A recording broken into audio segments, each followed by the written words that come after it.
3 days before Madison's 25th birthday party, I stood in my kitchen holding a $50,000 cashier's check that would complete her house down payment. My daughter walked through the front door of my Winnetka home designer heels, clicking against marble floors I'd worked 16-hour days to afford. She tossed her Louis Vuitton purse onto the granite countertop without so much as a hello. When I mentioned the final paperwork for her new townhouse, Madison looked me dead in the eye and said, "Honestly, Mom, the greatest gift you could give me would be if you just died." Those 8 words shattered 25 years of unconditional love in an instant. I quietly folded that check and made a decision that would destroy everything she thought she knew about consequences. Looking back now, I realize I created the monster that stood before me that terrible afternoon. For 25 years, I had built Madison's perfect world brick by brick, sacrifice by sacrifice. After her father left when she was just 3 years old, I threw myself into my construction business with a fierce determination that no child of mine would ever want for anything. By the time Madison turned 5, I owned the largest residential development company in northern Illinois. 70-hour work weeks became my normal routine, while Madison attended the most exclusive private school in Chicago. Every morning I would drop her off at St. Catherine's Academy in my mud-splattered pickup truck, watching her skip through those pristine hallways in her perfectly pressed uniform while other mothers arrived in spotless luxury vehicles. The irony wasn't lost on me. I built mansions for wealthy families while living modestly myself, pouring every extra dollar into Madison's future. Piano lessons at $40 per session, horseback riding at the country club, summers at prestigious camps in Colorado where she learned to ski and sail. Madison never questioned where the money came from or noticed my calloused hands and perpetually tired eyes. Northwestern University accepted her with mediocre grades because I donated enough money to fund their new engineering building. Madison majored in art history, a field that would never pay enough to support the lifestyle she expected. After graduation, she moved into a downtown Chicago apartment that cost more per month than most people earned annually. I covered every expense while she worked part-time at an upscale gallery, treating her job like an expensive hobby rather than a career. The warning signs were everywhere, but I ignored them all. Madison never thanked me for anything, never acknowledged the sacrifices I made, never showed interest in my business or my life. She viewed my generosity as her birthright, not as the result of backbreaking labor and smart investments. Last Christmas, she asked for a new BMW because her 2-year-old Audi was getting embarrassing. When I suggested she might contribute to the payment, Madison laughed and said, "Why would I do that?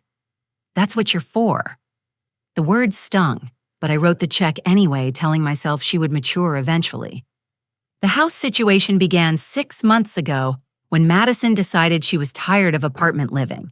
She toured million-dollar townhouses with a realtor I was paying never once, considering properties within a reasonable budget. When she found the perfect 3-bedroom unit in Lincoln Park, complete with a rooftop deck and 2-car garage, the price tag reached $850,000. Madison called me from the showing, breathless with excitement. "I found it, Mom, my dream house. The realtor says if we move fast, they'll accept $750,000. Without seeing the property or reviewing any paperwork, I agreed to provide the down payment and co-sign the mortgage. Madison squealed with delight and immediately began planning her housewarming party. But 3 days before her birthday party, something changed in her voice when she mentioned needing the final check. I was standing in my kitchen reviewing the paperwork her realtor had sent over when Madison breezed through the door like she owned the place. She didn't greet me or ask about my day. Instead, she began rattling off last-minute party expenses that needed covering. "The caterer wants an extra $2,000 for premium flowers, and Jake thinks we should upgrade the bar package," she said, scrolling through her phone while speaking. "Oh, and I need $1,500 for the photographer because apparently the good ones cost more." I looked up from the mortgage documents, suddenly feeling exhausted. "Madison, honey, this party is already costing more than most people spend on their wedding. Maybe we could find ways to cut back a little." That's when she delivered the blow that would change everything between us forever. Madison stopped scrolling, looked up from her phone, and stared at me with an expression of pure annoyance. "You know what, Mom? The greatest gift you could give me would be if you just died. Then I could inherit everything without having to listen to your constant questions about money." The words hung in the air like poison gas. I felt my heart literally skip a beat and the cashier's check trembled in my hands. Madison immediately returned to her phone, apparently unaware that she had just shattered her mother's soul into pieces. But as I stood there in stunned silence, something else happened. Through the open patio door, I heard voices from the pool area where Madison's boyfriend Jake was taking a phone call. His words carried clearly across the water. "Dude, you have no idea how easy this is," Jake was saying to someone on the other end. "Madison is so spoiled and naive. She has no clue I'm just playing the long game here. Her mom is loaded, and Madison's going to inherit millions eventually. I just have to keep pretending I love her princess act until I get my hands on that trust fund." My blood turned to ice as Jake continued laughing about his scheme. "The best part is Madison actually thinks I'm going to marry her. Can you imagine I'm just waiting for the right moment to cash out? Maybe after the inheritance comes through, or if I can get the old lady to put me in her will somehow." Madison, oblivious to both her boyfriend's betrayal and her mother's devastation, continued planning her expensive party, while I quietly folded that check and slipped it into my purse. For the first time in 25 years, I started thinking about what I wanted instead of what my daughter demanded. The morning after Madison's devastating comment, I woke up with absolute clarity about what needed to happen next. For the first time in my adult life, I wasn't thinking about my daughter's needs or wants. Instead, I was planning something that would either teach her the most important lesson of her life or destroy our relationship forever. I called my office and told my assistant Susan that I would be working from home for the next few weeks. Then I contacted Frank Thompson, a private investigator I had used occasionally for background checks on potential business partners. Frank had helped me verify the credentials of several contractors over the years, and I trusted his discretion completely. "Frank, I need you to investigate my own daughter," I said during our phone conversation. "I suspect she might be taking money from me without permission, and I need to know everything about her recent financial activities." Frank didn't ask questions or express judgment about the unusual request. Within 24 hours, he delivered his preliminary findings, and they were worse than I had imagined. Madison hadn't just been thoughtlessly spending my money, she'd been actively stealing it.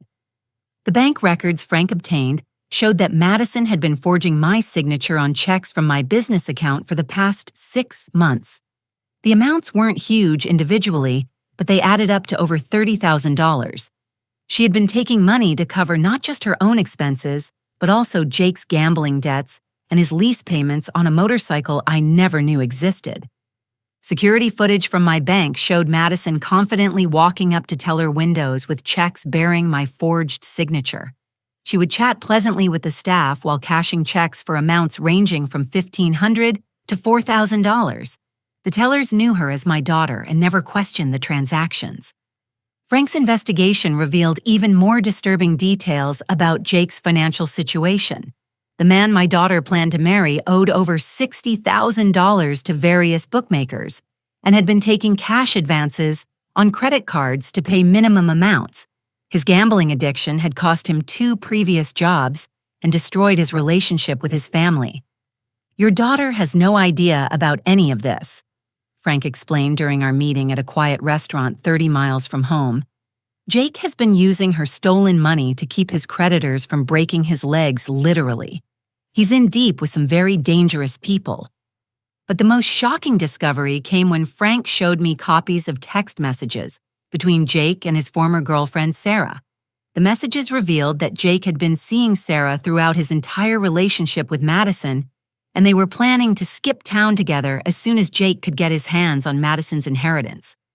"He's been feeding Sarah information about your daughter's finances," Frank explained, sliding the printed messages across the table. "They've been planning this con for over a year, waiting for the right moment to strike." I read through the messages with growing horror. Jake had shared intimate details about Madison's trust fund, my business assets, and even my personal health information. Sarah had been researching the best ways to manipulate wealthy, older women, and they had developed an elaborate plan to convince me to include Jake in my will. The final piece of evidence Frank presented was a recording device Jake had been using during family dinners at my house. He'd been secretly recording our conversations looking for information about my estate planning and investment portfolio. The recordings captured Madison casually discussing my assets and financial decisions, completely unaware that her boyfriend was documenting everything for criminal purposes. As I absorbed this information, I realized that Madison's cruel comment about wanting me dead wasn't just a moment of thoughtless cruelty. It represented years of viewing me as nothing more than a source of money, a problem to be solved, rather than a person to be loved. But instead of confronting Madison immediately, I decided to let her continue with her elaborate birthday party planning while I prepared my own surprise. Every day she would call with new requests for money, and I would agree pleasantly while secretly documenting each demand. Madison had no idea that I was recording our conversations and photographing every check she asked me to write. The house purchase provided the perfect opportunity for my plan. Madison's realtor had been pressuring me to complete the down payment transfer, and Madison herself was becoming increasingly impatient about closing the deal. She had already ordered custom furniture for rooms she didn't yet own, and had hired an interior designer to plan renovations that would cost more than most people earn in 5 years. "Mom, you're being so weird about this house thing," Madison complained during one of our conversations. "It's like you don't want me to be happy or successful. Can't you just transfer the money so we can move forward?" I assured her that everything would be taken care of while privately meeting with my estate attorney to ensure that all my assets would be properly protected when I implemented my plan. Madison interpreted my calmness as agreement, never suspecting that I was actually preparing to give her exactly what she had asked for. The poker face phase required tremendous self-control. Every time Madison spoke to me dismissively or made another expensive demand, I had to smile and nod while internally planning her comeuppance.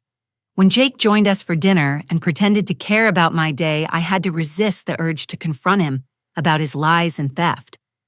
But the hardest part was watching Madison plan her birthday party, with such excitement knowing that it would become the stage for her public humiliation. She had invited over 200 people, including many of Chicago's social elite, expecting to announce her engagement and show off her new house keys. Instead, her 25th birthday would become the day she learned that actions have consequences. 2 weeks after Madison's cruel comment, she called an emergency family dinner at the country club, where I maintained a membership primarily for her benefit.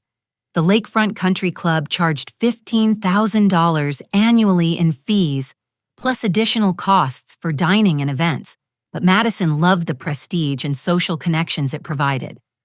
"I have incredible news that I want to share in the perfect setting," Madison announced when she called to arrange the dinner.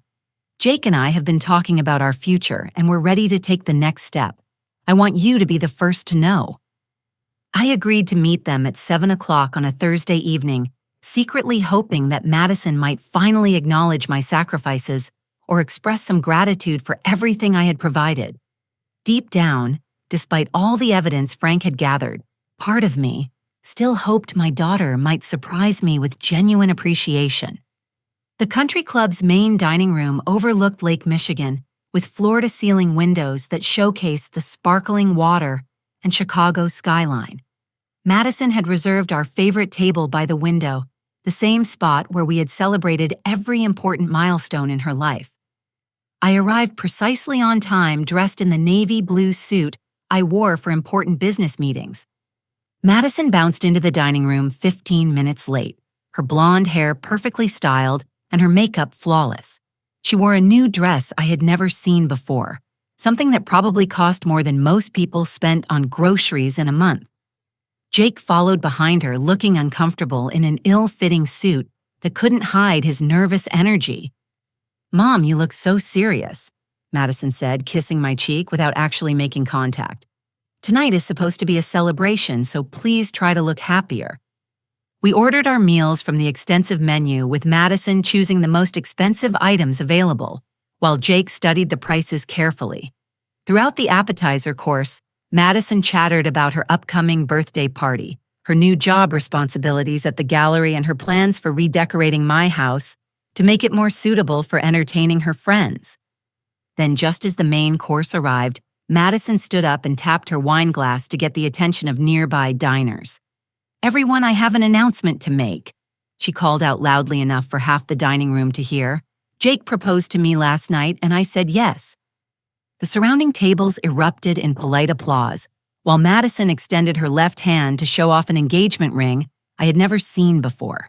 The diamond was substantial, clearly expensive, and definitely not something Jake could have afforded on his gallery security guard salary. "Isn't it beautiful, Mom?" Madison asked, practically shoving her hand under my nose. "Jake has such excellent taste. He picked it out all by himself." I examined the ring, closely recognizing the distinctive setting from Cartier's exclusive collection. The piece would have cost at least $25,000 money that Jake certainly didn't possess unless he had stolen it or gone deeper into debt with dangerous people. "When did this happen?" I asked, keeping my voice carefully neutral despite the alarm bells ringing in my head. "2 nights ago at the Art Institute," Madison gushed. "Jake arranged this whole romantic evening with champagne and roses. He got down on one knee right in front of the Monet water lilies. It was like something from a movie." Jake nodded along with her story, but I noticed sweat beading on his forehead despite the restaurant's comfortable temperature. His eyes kept darting toward the exit, and he was gripping his water glass so tightly that his knuckles had turned white. "That's wonderful, sweetheart," I said, forcing myself to smile. "Have you thought about when you might want to have the wedding?" Madison's eyes lit up like Christmas morning. "Actually, yes. We've been discussing this for weeks. I want a spring wedding at the Drake Hotel with at least 300 guests. I've already contacted their events coordinator, and she says we can book the grand ballroom for next May if we put down a deposit immediately." She pulled out her phone and began scrolling through photos of elaborate wedding arrangements. "I'm thinking white roses and peonies everywhere with a 10-piece orchestra for dancing. And we'll need to rent the penthouse suite for getting ready, plus rooms for the wedding party. Oh, and I want to hire that photographer who did the Hartwell wedding last summer." As Madison described her dream wedding, I mentally calculated the costs she was casually assuming I would cover. The venue alone would cost over $50,000, not including catering, flowers, music, photography, or any of the other expenses she mentioned. The total bill would easily exceed $100,000 for a single day. "Madison, that sounds lovely, but don't you think you should discuss the budget with Jake before making specific plans?" I suggested gently. Madison laughed as if I had told a hilarious joke. "Budget, Mom, this is my wedding. We're talking about not some office party. I only plan to get married once, so obviously we want everything to be perfect. Besides, Jake and I have already agreed that you'll handle all the financial arrangements." I looked across the table at Jake, who had remained suspiciously quiet throughout Madison's wedding monologue. "Is that something you and Jake discussed together?" Jake's face flushed red and he stammered something about wanting Madison to be happy. His discomfort was obvious, but Madison was too excited to notice his nervous responses. "Actually, Mom, there's something else we need to talk about." Madison continued, her voice taking on a more serious tone. "Jake and I have been looking at houses in the suburbs because we want to start a family eventually. We found this amazing property in Hinsdale with 6 bedrooms and a 3-car garage." My heart sank as I realized where this conversation was heading. Madison had apparently moved beyond expecting me to fund her current lifestyle and was now planning to expand her demands indefinitely. "The house is only $2.4 million and the owners are motivated to sell quickly," Madison explained excitedly. "If we move fast, they'll accept $2 million cash. I was thinking you could transfer one of your rental properties to us as a wedding gift, and then we could use the equity to purchase the Hinsdale house outright." She spoke about my assets as casually as most people discuss borrowing a cup of sugar from a neighbor. Madison had clearly spent considerable time researching my property holdings and calculating how she could access them for her own benefit. "Which rental property did you have in mind?" I asked, genuinely curious about how much thought she had put into spending my money. "The building on Clark Street would be perfect," Madison replied without hesitation. It generates enough monthly income to cover the property, taxes, and maintenance on our new house. Plus, it's worth at least $1.8 million in the current market. Transferring ownership to us would be a smart tax strategy for you, too. I sat in stunned silence as my daughter casually explained how she had planned to acquire property that I had worked 15 years to purchase and develop. The Clark Street building represented countless hours of labor, smart investing, and careful financial planning. Madison spoke about it as if it were a trinket I could hand over without consideration. But the most disturbing part of her request was how she had involved Jake in planning their claim to my assets. Jake, who had been secretly recording our family conversations and stealing money to cover gambling debts, was now positioned to potentially inherit property worth millions of dollars. As if reading my thoughts, my phone buzzed with a text message from Frank Thompson. His message was brief but chilling. Jake's creditors are increasing pressure. He owes money to people who don't accept payment plans. Your daughter might be in physical danger if this continues much longer. I looked across the table at Madison and Jake, both of them completely oblivious to the dangerous web of lies and debts that surrounded their fairy tale engagement. Madison was still scrolling through wedding photos, planning a celebration funded by stolen money while Jake was checking his own phone with increasing anxiety. "Well, Mom," Madison asked, finally looking up from her screen, "what do you think about our plans? Can we count on your support?" I smiled calmly and raised my wine glass in a toast. "To new beginnings," I said, clinking glasses with both of them. "I think you're both going to get exactly what you deserve." Neither of them caught the double meaning in my words, but I could see understanding dawn in Jake's eyes. He was smart enough to recognize a threat when he heard one, even if Madison remained completely clueless about the storm gathering around her perfect little world. The morning after the country club dinner, I woke up at 5:30 and began executing the most elaborate plan of my life. Every detail had been carefully researched and meticulously arranged over the previous 2 weeks, with Frank Thompson's help in covering the legal and logistical aspects that would make my disappearance seem convincing. My first stop was the First National Bank of Chicago, where I had maintained both personal and business accounts for over 20 years. Branch manager Patricia Williams had handled my finances since I started my construction company, and she knew me well enough to process unusual requests without excessive questioning. "Mrs. Sullivan, this is quite a large withdrawal," Patricia noted as she reviewed my paperwork. "Are you certain you want to move everything to a different institution?" I had prepared for this question and delivered my rehearsed explanation smoothly. My financial advisor recommended diversifying my holdings across multiple banks for security purposes. With cybercrime increasing, it seems prudent to spread the risk. Patricia nodded understandingly and processed the transfers without further discussion. Within 2 hours, I had moved over $2 million from accounts that Madison had access to into new accounts at different banks, all under strict instructions that no information could be released without proper death certificates and court orders. Next, I visited my estate attorney, Margaret Chen, to finalize documents that would protect my assets during my planned disappearance. Margaret had been handling my legal affairs for 15 years and had helped me navigate the challenges of running a business as a single mother. "Dina, I have to ask if you're absolutely certain about these arrangements," Margaret said as we reviewed the final paperwork. "Once these documents are filed, undoing them will be complicated and expensive." I had spent sleepless nights considering every possible outcome of my plan, weighing the potential consequences against the satisfaction of teaching Madison a lesson she would never forget. Margaret, my daughter, told me the greatest gift I could give her would be my death.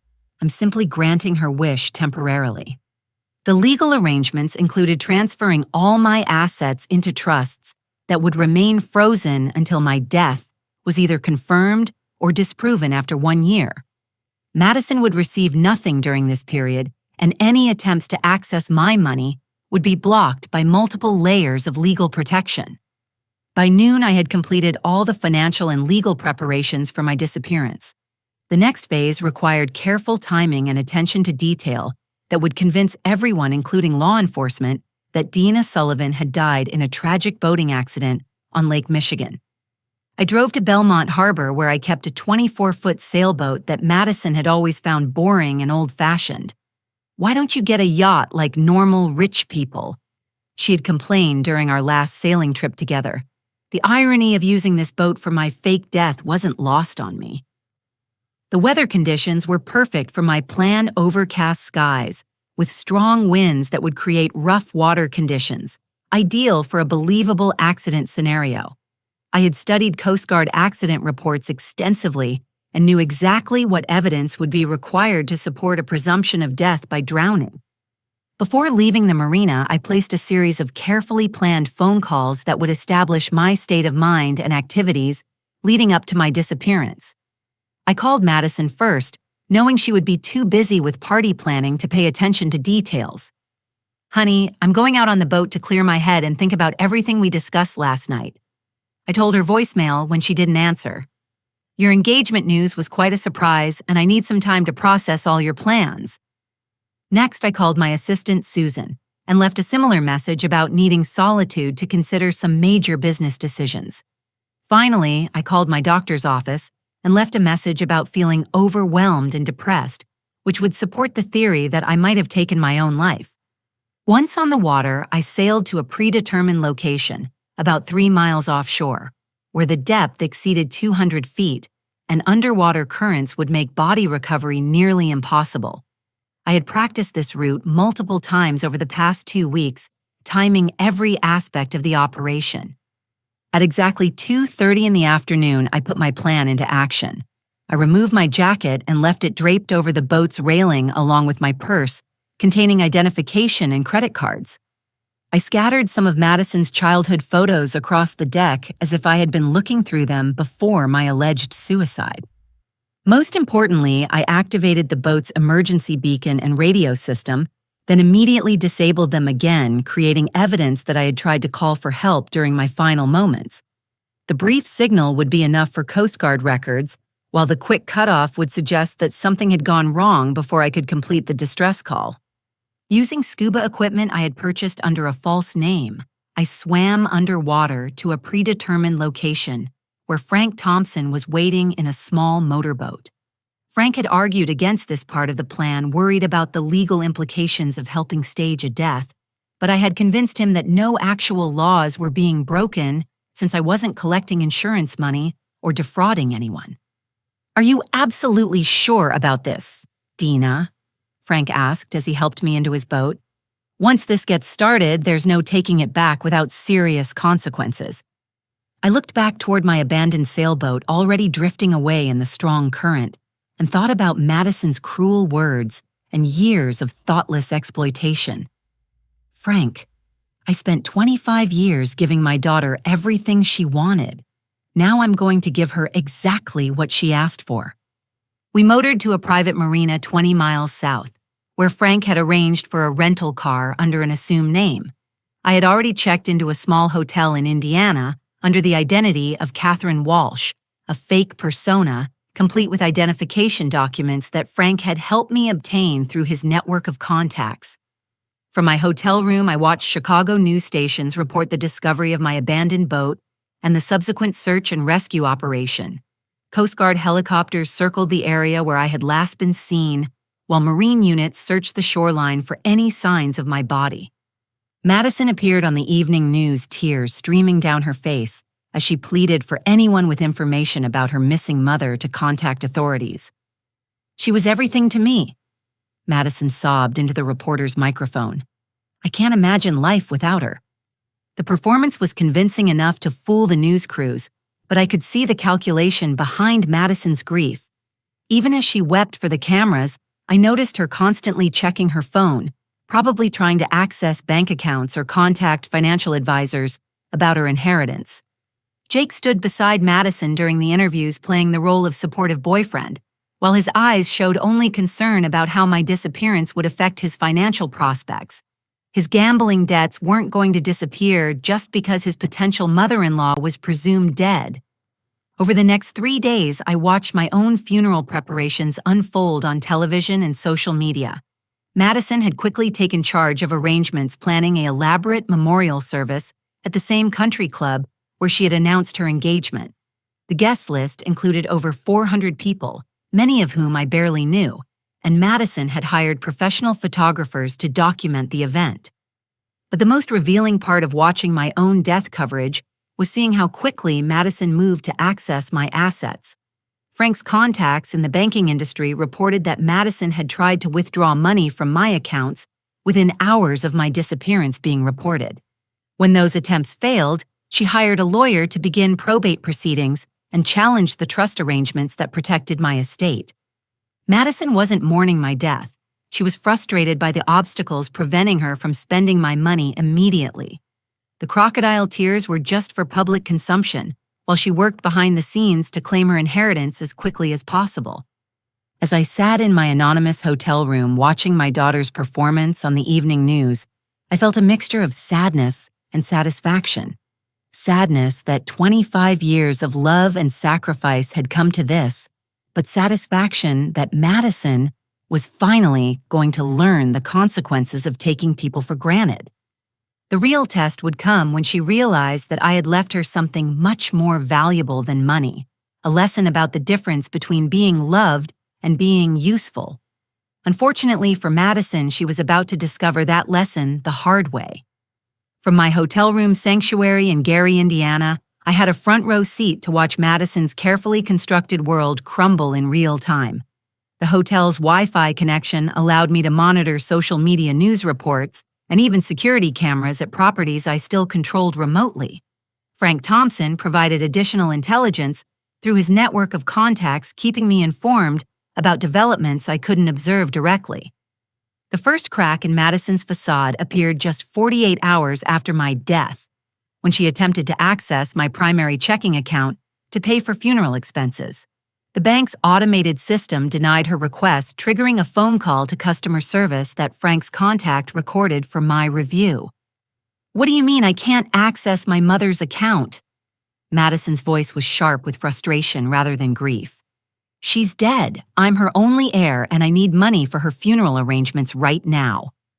The customer service representative patiently explained the legal requirements for accessing deceased persons' accounts, including death certificates, probate court orders, and waiting periods mandated by federal banking regulations.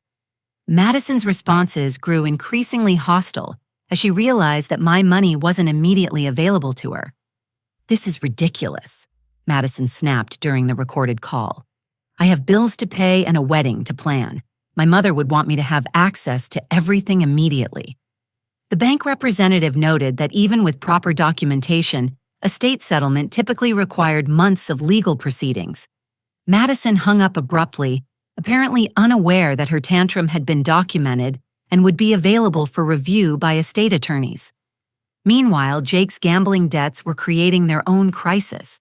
Frank's surveillance revealed that Jake owed money to at least 3 different bookmakers, including some connected to organized crime families in Chicago.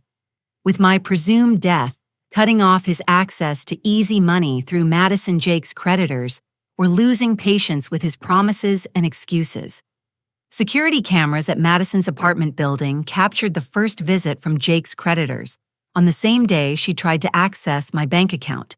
2 large men in expensive suits waited in the lobby until Jake returned home from work, then cornered him near the elevators for a conversation that lasted less than 5 minutes, but left Jake visibly shaken. Madison was completely oblivious to Jake's financial problems, too focused on her own inheritance frustrations to notice her boyfriend's increasing anxiety.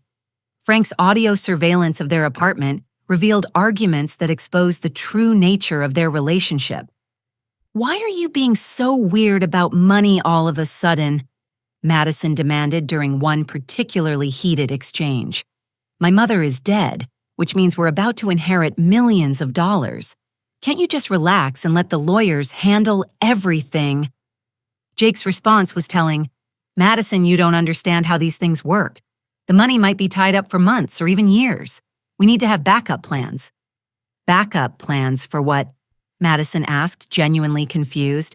"We have my mother's house, her business, all those rental properties. Even if the cash is delayed, we're still rich." Frank's investigation revealed that Jake had been researching bankruptcy lawyers and debt consolidation services, preparing for the possibility that Madison's inheritance might not materialize quickly enough to save him from his creditors. Jake had also been secretly meeting with his ex-girlfriend Sarah, planning their escape strategy if his situation became untenable. The real drama began 4 days after my disappearance, when Madison attempted to use my credit cards for her birthday party expenses. The cards had been automatically frozen upon report of my death, but Madison apparently expected them to work normally despite my presumed demise. Madison's meltdown at the party planning company was captured on their security cameras and later shared with local news stations as part of their ongoing coverage of my disappearance. The footage showed Madison screaming at the events coordinator, demanding that they accept her promise of future payment for services already rendered. "Do you have any idea who I am?" Madison shrieked at the poor woman trying to explain payment policies. "My mother owns half of Northern Illinois. This party is happening whether you get paid today or next month." The events coordinator remained professional despite Madison's abuse, patiently explaining that their company required payment before delivering services regardless of customers' family circumstances. Madison stormed out, leaving behind deposits she couldn't afford to lose, and vendors who quickly spread word about her behavior throughout Chicago's party planning community. Social media provided an even more revealing window into Madison's deteriorating situation. Her Instagram and Facebook posts during this period showed a young woman desperately trying to maintain appearances while her support system collapsed around her. Overwhelmed by grief but grateful for everyone's support during this difficult time, read one post accompanied by a photo of Madison in designer clothing at an expensive restaurant. The comments section was filled with friends offering condolences, but also asking pointed questions about funeral arrangements and memorial donations that Madison clearly couldn't answer. Jake's social media presence told a different story entirely. His posts became increasingly erratic, with references to needing space to process everything and cryptic messages about major life changes coming soon.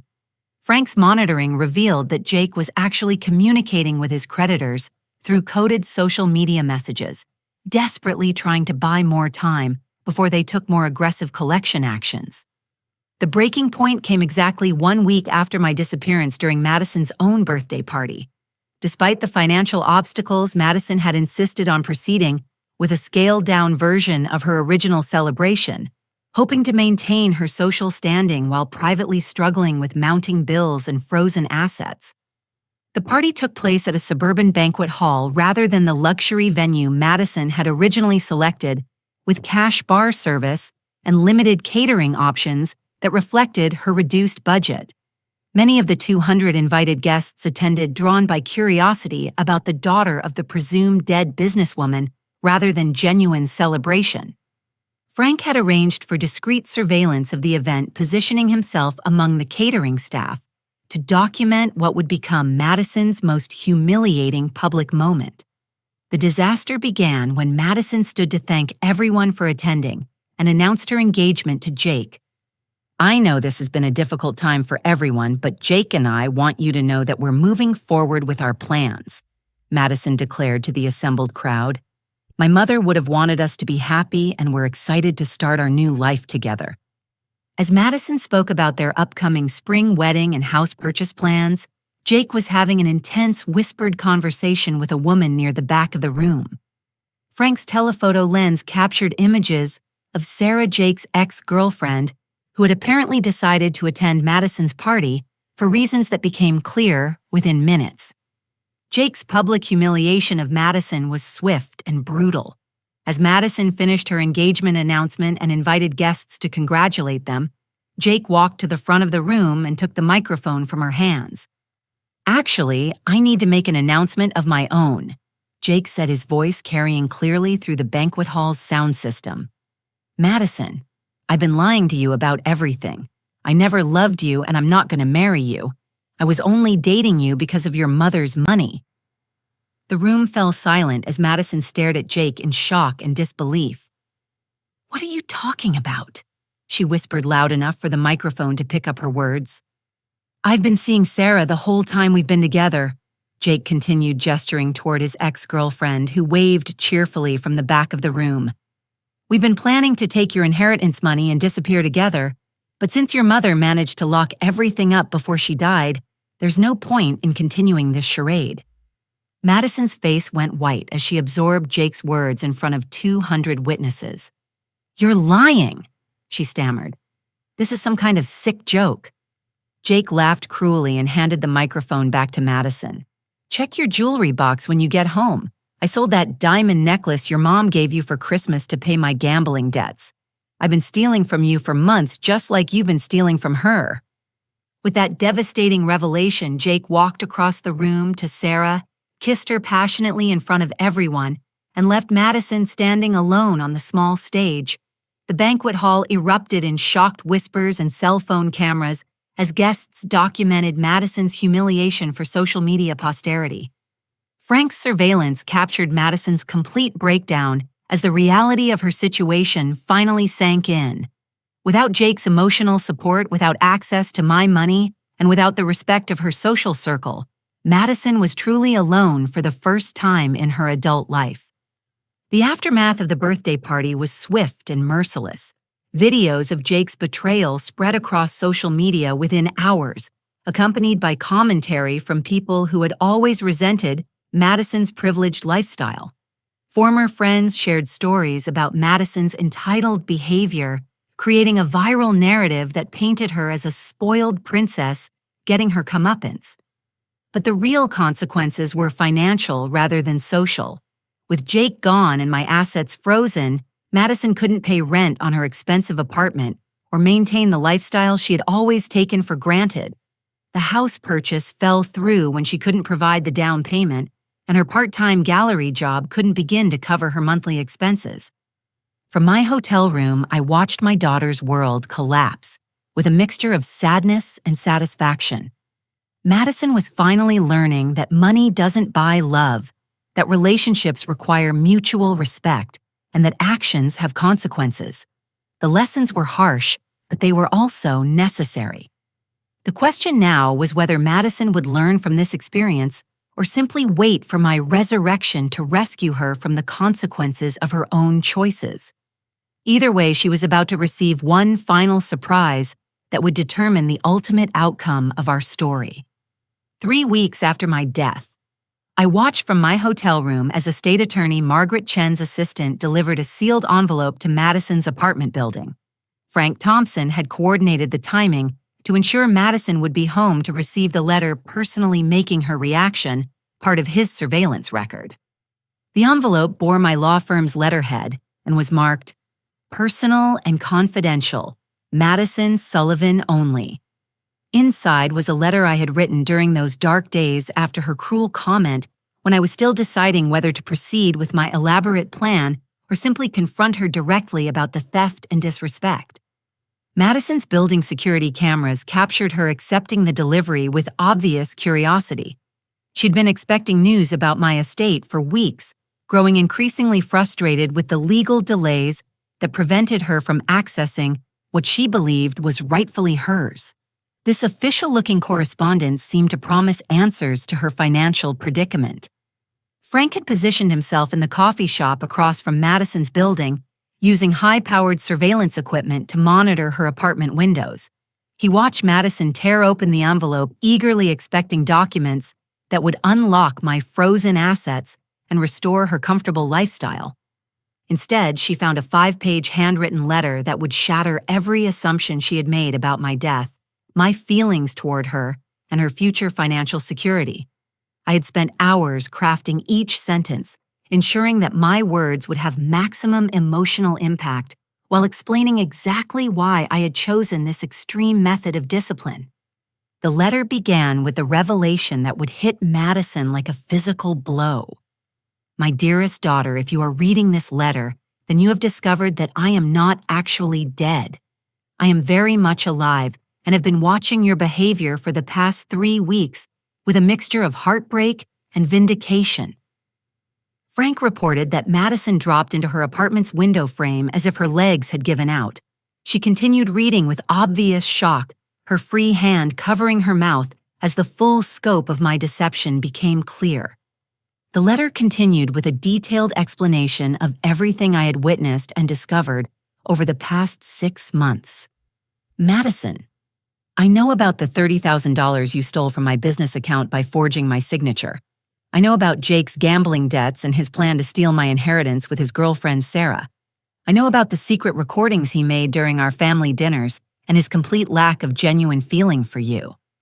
But most importantly, I know that when you said the greatest gift I could give you would be my death, you were expressing your true feelings about our relationship. You see me as an obstacle to your inheritance rather than a person who has loved you unconditionally for 25 years. The middle section of the letter provided specific examples of Madison's entitled behavior over the years, moments I had excused or ignored at the time, but now recognized as symptoms of a deeper problems. Do you remember your 16th birthday when I worked 18-hour days for 3 months to afford the car you demanded? When I surprised you with the BMW, you complained that the interior color wasn't exactly what you wanted. You never thanked me for the sacrifice or acknowledged the effort required to make your dream possible. Or your college graduation when I attended alone because you were too embarrassed by my work clothes and calloused hands to introduce me to your friends. You walked across that stage in a cap and gown paid for by my labor, but you couldn't find 10 minutes to acknowledge the woman who made your education possible. Every relationship in your life has been transactional, Madison. You measure people's value by what they can provide for you rather than who they are as human beings. Jake saw this quality in you and exploited it ruthlessly, just as you have exploited my love throughout your adult life.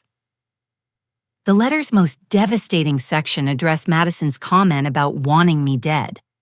When you told me the greatest gift would be my death, you probably thought you were expressing momentary frustration about my questions regarding your spending, but your words revealed something much deeper and more troubling. You have been waiting for me to die so you could inherit my money without the inconvenience of maintaining a relationship with the person who earned it. So I decided to grant your wish temporarily. I wanted to see how you would honor my memory, how you would grieve for the mother who sacrificed everything for your happiness. Instead, I watched you try to access my bank accounts within hours of my disappearance. I watched you plan an elaborate funeral as a social event rather than a memorial. I watched you get angry at legal delays that prevented immediate access to my assets. Most painfully, I watched Jake reveal his true nature and abandon you publicly, taking with him the stolen money that represented my life's work. Your humiliation at your own birthday party was the natural consequence of years of poor choices and superficial relationships. The letter's conclusion offered Madison a path toward redemption, but only if she was willing to fundamentally change her approach to life. Madison, I am giving you one opportunity to prove that you can learn from this experience and become the person I always hoped you could be. I will remain dead to you for exactly 1 year from the date of this letter. During that time, you will receive no financial support from me whatsoever. If you can survive that year by working honestly, living within your means, and treating other people with genuine respect, I will consider resuming our relationship. But it will be a completely different relationship based on mutual respect rather than financial dependency. However, if you spend this year waiting for me to rescue you, complaining about the unfairness of your situation, or attempting to find other people to exploit for financial gain, then our relationship will remain permanently severed. I will arrange for you to inherit nothing upon my actual death, ensuring that you must live with the consequences of your choices. The choice is entirely yours, Madison. You can use this year to develop character, work ethic, and genuine relationships, or you can continue being the entitled person who wished for her mother's death. Either way, you will finally understand the difference between being loved and being useful. Frank's surveillance captured Madison's complete emotional breakdown as she finished reading the letter. She sat on her apartment floor for nearly an hour, rereading certain passages and apparently grappling with the magnitude of her situation. But the letter contained one final revelation that would determine whether Madison truly understood the lessons I was trying to teach. P.S. I know you will be tempted to share this letter with lawyers, friends, or anyone else who might help you locate me or pressure me to end this exercise early. But you should know that doing so will result in immediate and permanent estrangement. This letter is meant for you alone, and your response to it will show me whether you have learned anything about respecting other people's boundaries and wishes. Also, Frank Thompson has been working for me throughout this entire process. If you attempt to hire him or any other investigator to find me, he has instructions to inform me immediately. Your only option is to respect my decision and use this year to prove that you deserve a relationship with me. Over the following days, Frank reported that Madison's behavior suggested she was finally beginning to understand the gravity of her situation. She made no attempts to hire investigators or lawyers to challenge my decision. Instead, she began the painful process of downsizing her lifestyle to match her actual income rather than her inheritance expectations. Madison's first step was moving out of her expensive downtown apartment into a modest studio in a less fashionable neighborhood. She sold most of her designer clothing and luxury items, keeping only basic necessities for work and daily life. The proceeds from these sales barely covered her moving expenses and first month's rent, giving her a harsh introduction to financial reality. Next, Madison increased her hours at the gallery and began looking for a second job to supplement her income. Frank's contacts reported that she was no longer dismissive or entitled when dealing with coworkers, and customers apparently recognizing that her survival depended on maintaining employment. Most significantly, Madison made no attempts to contact me directly or through intermediaries. She seemed to understand that my letter was both a punishment and an opportunity, and that her response would determine whether we could ever rebuild our relationship. From my anonymous hotel room, I felt a glimmer of hope that my extreme tactics might actually succeed in teaching Madison the lessons she needed to learn. But the real test would come over the following months as she faced the daily challenges of supporting herself without the safety net she had always taken for granted. The year of silence had begun, and only time would reveal whether my daughter would use it to become the person I had always hoped she could be, or whether our relationship was permanently broken by years of exploitation and disrespect. Either way, Madison now understood that actions have consequences and that love cannot exist without mutual respect and appreciation. The final chapter of our story would be written by her choices during the months ahead. 6 months after delivering that life-changing letter to Madison, I made my first cautious trip back to Chicago to observe her progress secretly. Frank Thompson had been providing regular updates about her transformation, but I needed to see the changes for myself before deciding whether to reveal that I was alive. The woman I observed bore little resemblance to the entitled princess who had wished for my death. Madison was working 40-hour weeks at the art gallery plus weekend shifts at a local coffee shop near Northwestern University. Frank's surveillance showed her rising at 5:30 each morning to open the coffee shop, then rushing across town to her gallery position, then returning for evening shifts that often lasted until 10 o'clock. Her appearance had changed dramatically as well. Gone were the designer clothes, professional manicures, and expensive hairstyles that had once defined her image. Madison wore simple clothing appropriate for service industry work, kept her hair in a practical ponytail, and had developed the lean, efficient movements of someone accustomed to physical labor. But the most significant changes were behavioral rather than physical. Frank's audio surveillance revealed a young woman who spoke respectfully to customers, colleagues, and supervisors, never demanding special treatment or expressing entitlement to privileges she hadn't earned. The gallery's manager mentioned to Frank that Madison had become their most reliable employee, always volunteering for difficult assignments and never complaining about unglamorous tasks. Madison's living situation reflected her new financial reality. The studio apartment she had rented was barely 400 square feet, furnished with items from thrift stores and discount retailers. She had learned to cook basic meals rather than dining out constantly, and her monthly budget was so tight that every purchase required careful consideration. Frank reported that Madison had also begun attending therapy sessions at a community mental health center that offered sliding scale fees for low-income clients. Her therapist, Dr. Patricia Rodriguez, specialized in helping young adults develop independence and healthy relationship patterns after growing up in wealthy but dysfunctional families. Through his professional network, Frank obtained general information about Madison's therapeutic progress without violating confidentiality agreements. Dr. Rodriguez confirmed that Madison was genuinely committed to understanding her past behavior and developing better coping strategies for the future. Your daughter is doing the hard work of examining her assumptions about relationships, money, and personal responsibility, Dr. Rodriguez told Frank during a chance encounter at a professional conference. She's making real progress toward becoming a healthier, more self-aware person. The therapy sessions had apparently helped Madison understand how my years of financial generosity had actually hindered her emotional development by preventing her from experiencing natural consequences for poor decisions. She was finally learning the connection between effort and reward that most people discover during adolescence. Madison's social circle had completely changed during these months of struggle. Her former friends who had been attracted to her wealth and social status disappeared when she could no longer afford expensive restaurants and designer shopping trips. Instead, Madison had formed genuine friendships with coworkers and neighbors who valued her personality rather than her financial resources. Frank's surveillance revealed conversations between Madison and her new friend Angela, a single mother who worked at the coffee shop while attending nursing school.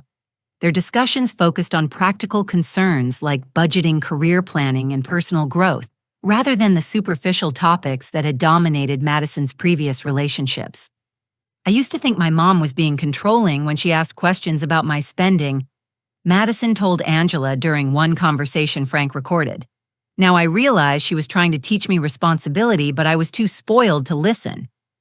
These glimpses into Madison's private thoughts suggested genuine remorse about her past behavior rather than mere frustration about her current circumstances. She seemed to understand that her transformation was necessary rather than simply inconvenient. The most encouraging sign of Madison's growth came when she began making small payments toward the money she had stolen from my business account. Despite her extremely tight budget, Madison managed to send $50 monthly to my law firm with notes explaining her intention to repay the full $30,000 over time. Margaret Chen forwarded these payments and notes to Frank, who shared them with me as evidence of Madison's changing priorities. Each note was humble and apologetic, acknowledging the severity of her theft while demonstrating commitment to making amends regardless of whether I ever forgave her. Dear Mom, read one typical note. I know $50 doesn't seem like much compared to what I stole from you, but it represents 8 hours of work at the coffee shop. I want you to know that I understand the value of money now because I have to earn every dollar myself. I'm sorry it took losing everything to make me appreciate what you sacrificed for me. After observing Madison's progress for several weeks, I decided to test her transformation by creating a situation that would reveal whether her changes were genuine or simply an act designed to win back my financial support. Frank arranged for Madison to receive a job offer that seemed too good to be true, a position as assistant curator at a prestigious Chicago museum with a starting salary of $60,000 annually. The offer came with just one condition: Madison would need to provide a $10,000 security deposit to demonstrate her commitment to the position. I watched from across the street as Madison received this offer during her lunch break at the gallery. A well-dressed man claiming to represent the Art Institute of Chicago presented her with official-looking paperwork and urged her to make a quick decision about this once-in-a-lifetime opportunity. The old Madison would have immediately called me to request the security deposit, viewing the money as an investment in her future rather than a potential scam. But the new Madison had learned to be skeptical of offers that required upfront payments from job candidates. Instead of jumping at the opportunity, Madison politely asked for time to research the position and verify the legitimacy of the offer. She spent her evening break calling the Art Institute directly to confirm that no such position existed and that legitimate employers never require security deposits from new hires. Frank documented Madison's handling of this situation, including her decision to report the scam attempt to local police to protect other potential victims. Her response demonstrated the critical thinking skills and skepticism that she had lacked during her entitled years. But the most revealing test came when Madison discovered a wallet containing over $1,500 in cash while walking home from her evening shift at the coffee shop. Frank had arranged this scenario to see whether financial desperation might tempt Madison to rationalize keeping money that didn't belong to her. Security cameras captured Madison examining the wallet's contents, clearly noting the substantial amount of cash that could have solved many of her immediate financial problems. Instead of pocketing the money, Madison immediately took the wallet to the local police station and filed a report to help reunite it with its owner. The wallet belonged to an elderly man who had been desperately searching for his medication money. When police contacted him about the recovery, he insisted on meeting Madison personally to thank her for her honesty. Frank recorded their conversation, which moved me to tears as I watched from my hotel room. "Young lady, this money represents my heart medication for the next 6 months," the elderly man told Madison. "If you hadn't turned it in, I might have died waiting for my next Social Security check." Madison's response revealed the depth of her transformation. "Sir, 6 months ago, I probably would have convinced myself that keeping your money was okay, because I needed it more than some stranger. But I've learned that doing the right thing isn't about whether you can get away with something, it's about who you choose to be when nobody's watching." This conversation convinced me that Madison's changes were genuine rather than performative. She had developed an internal moral compass that would guide her decisions even when external rewards weren't immediately apparent. After 8 months of observation, I felt confident that Madison had learned the lessons I hoped to teach through my elaborate disappearance. But I wanted to approach our reunion carefully, ensuring that renewed contact wouldn't immediately undermine the independence and self-respect she had worked so hard to develop. I arranged to accidentally encounter Madison at the coffee shop where she worked, disguising myself with different clothing and hairstyle to avoid immediate recognition. I ordered coffee and sat at a corner table, watching my daughter serve customers with patience and professionalism that would have been unimaginable during her entitled years. When Madison finally noticed me, her reaction was everything I had hoped for. Instead of anger or demands for immediate explanations, she simply walked over to my table and asked quietly, "May I sit down when my shift ends in 10 minutes?" That simple question demonstrated the respect and consideration that had been missing from our relationship for so many years. The old Madison would have created a scene demanding immediate attention, regardless of her work responsibilities or the comfort of other customers. When her shift ended, Madison joined me at the corner table with 2 cups of coffee she had prepared herself. We sat in silence for several minutes, both of us struggling with emotions too complex for easy expression. Finally, Madison spoke in a voice that was stronger and more mature than the entitled young woman who had wished for my death. "I've spent every day of the past 8 months thinking about what I said to you and what it revealed about the person I had become. I can't undo those words or erase the pain I caused, but I want you to know that I understand now what love actually means. I used to think love meant getting everything I wanted without question. Now I know that real love means caring about someone else's feelings, respecting their boundaries, and appreciating their sacrifices, rather than taking them for granted." Madison reached across the table and took my hands in hers, and I noticed the calluses she had developed from months of honest work. "Mom, I don't know if you can ever forgive me for the terrible things I said and did, but I want you to know that I'm a different person now. Not because I want your money back, but because I finally understand what kind of person I want to be." Tears streamed down both our faces as I responded to my daughter's words. "Madison, watching you transform yourself into someone who values honesty, hard work, and genuine relationships has been the greatest gift you could ever give me. You've proven that my love and sacrifice weren't wasted, just temporarily misguided.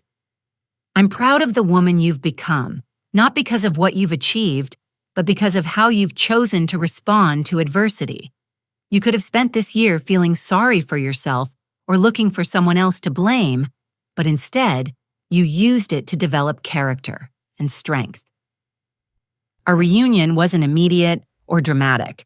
Madison continued working both jobs for several more months while we slowly rebuilt our relationship through regular coffee meetings and honest conversations about our past mistakes and future hopes.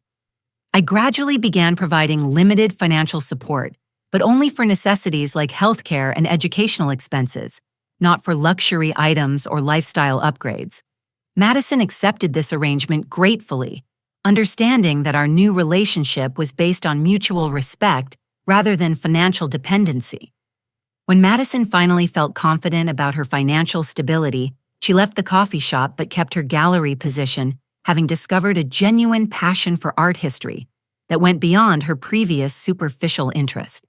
She enrolled in graduate school part-time while continuing to work, paying her own tuition through a combination of employment income and academic scholarships.